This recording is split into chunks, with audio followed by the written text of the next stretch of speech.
প্রশংসা আল্লাহর। দয়াময় পরম দয়ালু আল্লাহ নামে শুরু করছি। সবাইকে সালাম, আসসালামু আলাইকুম। ইসলাম সম্পর্কে ধারাবাহিক আলোচনার দীর্ঘ বিরতির পরে আবারও আপনাদের সামনে হাজির হলাম। আজকের আলোচনার বিষয় বর্তমান প্রেক্ষাপট নিয়ে।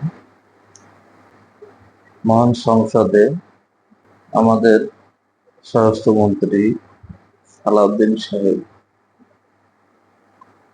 একটা ব্যঙ্গ ভাবে হোক আর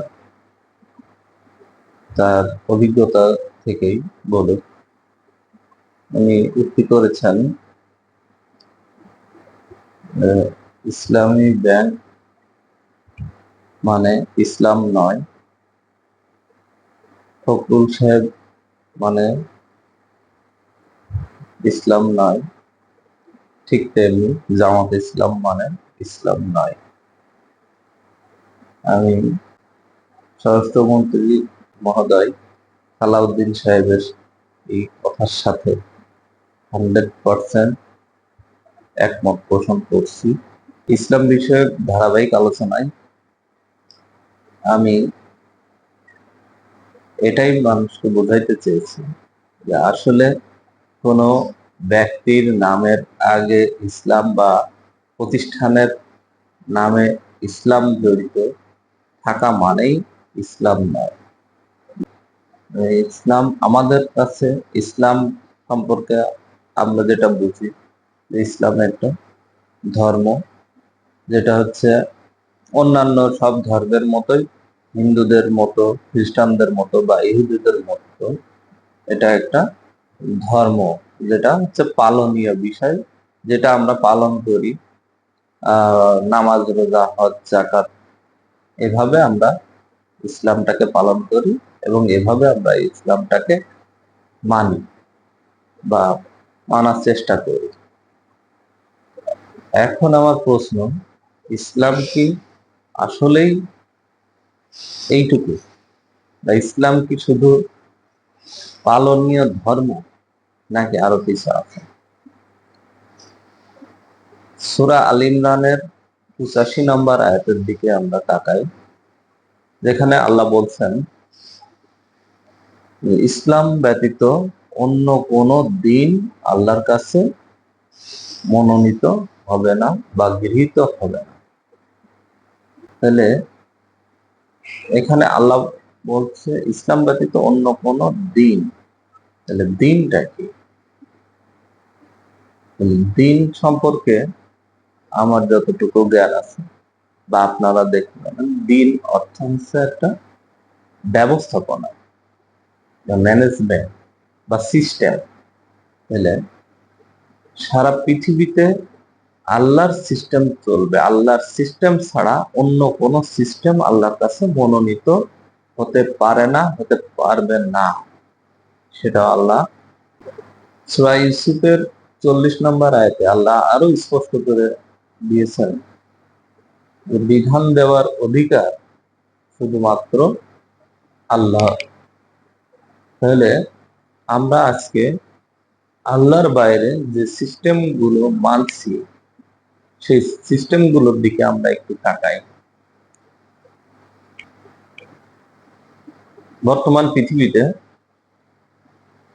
যে সিস্টেম গুলো প্রতিষ্ঠিত আছে, সেটা হলো কোন কোন দেশে রাজতন্ত্র, একনায়কতন্ত্র, সমাজতন্ত্র, গণতন্ত্র সহ আরো না পৃথিবীতে প্রতিষ্ঠিত রয়েছে।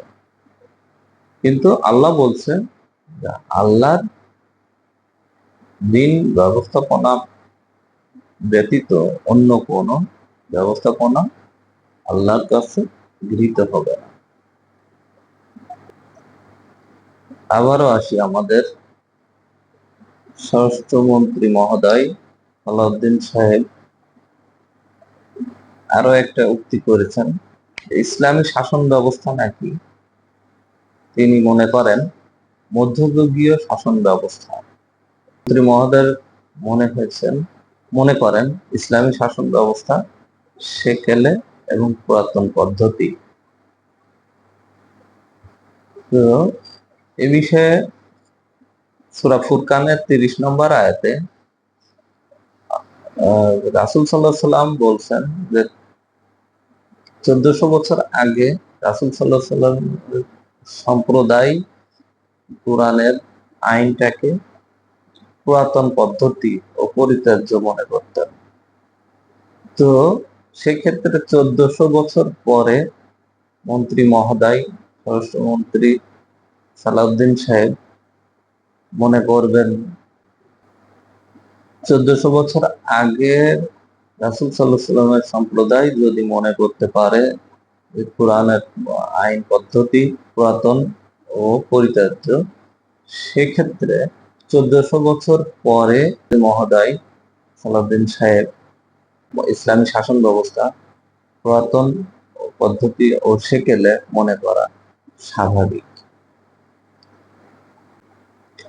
তবে আমরা যদি 1400 বছর পূর্বে রাসূল সাল্লাল্লাহু আলাইহি সাল্লামের শাসন ব্যবস্থার দিকে ফিরে যাই, তাহলে দেখতে পাবো যে রাসূল সাল্লাল্লাহু আলাইহি সাল্লাম যখন ইসলামী শাসন ব্যবস্থা প্রতিষ্ঠিত করেছিলেন, তখন সারা বিশ্বে শান্তি প্রতিষ্ঠিত হয়েছিল, সারা বিশ্বে ন্যায় বিচার প্রতিষ্ঠিত হয়েছিল, সারা বিশ্বে হালাল ও হারাম পার্থক্য করা শিখিয়েছিলেন।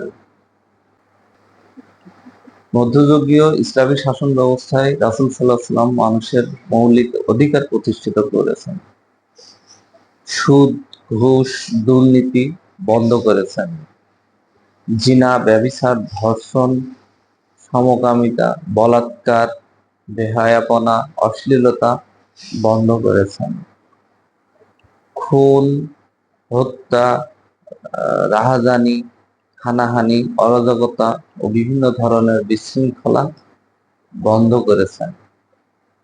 আহেনি জাহেলিয়াতের যুগকে ধ্বংস করে, সেই শাসন ব্যবস্থাকে ধ্বংস করে মধ্যযুগীয় ইসলামী শাসন ব্যবস্থা প্রতিষ্ঠিত করে রাসূল সাল্লাল্লাহু আলাইহি সাল্লাম তিনি দেখিয়ে গেছেন। তাহলে আমরা এখন কোনটাকে সমর্থন করব? যে মধ্যযুগীয় ইসলামী শাসন ব্যবস্থা, যা মানুষকে শান্তি এনে দিতে পারে, যা আল্লাহর কাছে মনোনীত ধর্ম বা আল্লাহর কাছে মনোনীত ব্যবস্থাপনা, সেই ব্যবস্থাপনা আমরা চাইবো, নাকি আধুনিক শাসন ব্যবস্থার নামে আহেনি জাহেলিয়াতের এই শাসন ব্যবস্থাকে সমর্থন করব? আপনাদের সবার কাছে প্রশ্ন রেখে দিলাম। আবারও নতুন কোনো বিষয় নিয়ে আপনাদের সামনে আসবো পরবর্তী ভিডিওতে। সবাইকে আল্লাহ হাফেজ।